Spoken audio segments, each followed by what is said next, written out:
नमस्कार। हमारी सभी दर्शकों को शारदीय नवरात्रा की मंगलमय शुभकामनाएं। नवरात्रि का दूसरा दिन माँ दुर्गा के ब्रह्मचारिणी स्वरूप को समर्पित है। यह स्वरूप साधना, तप और संयम का प्रतीक माना जाता है। आज हम आपको लेकर चलेंगे माँ ब्रह्मचारिणी के अद्भुत व्रत, तपस्या और उनके अलौकिक वरदानों की ऐतिहासिक और धार्मिक यात्रा पर। आदि शंकराचार्य के स्तोत्रों में जिन ब्रह्मचारिणी माता का वर्णन मिलता है, उनके नाम में ही उनके तपस्विनी स्वरूप की झलक दिखाई देती है। ब्रह्म अर्थात तप और ज्ञान, और चारिणी यानी आचरण करने वाली। माना जाता है कि अपने किशोर वय में ही माँ पार्वती ने भगवान शिव को पाने के लिए कठिनतम तपस्या का मार्ग चुना और हजारों वर्षों तक घोर ब्रह्मचर्य का पालन किया। कहा जाता है कि इस तपस्या के दौरान माँ ब्रह्मचारिणी ने वर्षों तक मात्र फलाहार पर जीवन यापन किया और फिर केवल कुश, बिल्व पत्र और शुष्क पत्तों का सेवन किया।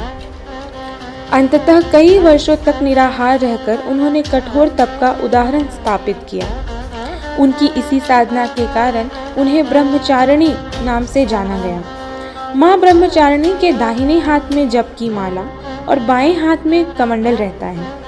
यह साधना और संयम का प्रतीक है। उनके श्वेत परिधान निर्मलता और पवित्रता का भाव प्रकट करता है। ब्रह्मचारिणी की उपासना से साधकों में तप, त्याग और आत्मबल की वृद्धि होती है। विद्या, ज्ञान, वैराग्य और आत्म संयम की प्राप्ति होती है। ऐसा माना जाता है कि माँ ब्रह्मचारिणी की पूजा से जीवन में धैर्य और दृढ़ता आती है और सभी प्रकार की बाधाओं का नाश होता है।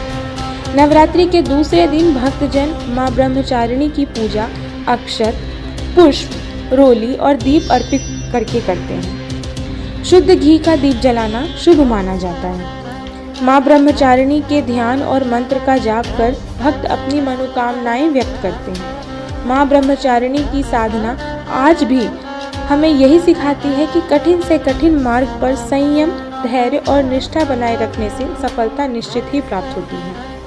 तप का मार्ग भले ही कठिन हो, लेकिन यही मार्ग आत्मशक्ति और ईश्वर की कृपा तक पहुंचाता है। जय मां ब्रह्मचारिणी।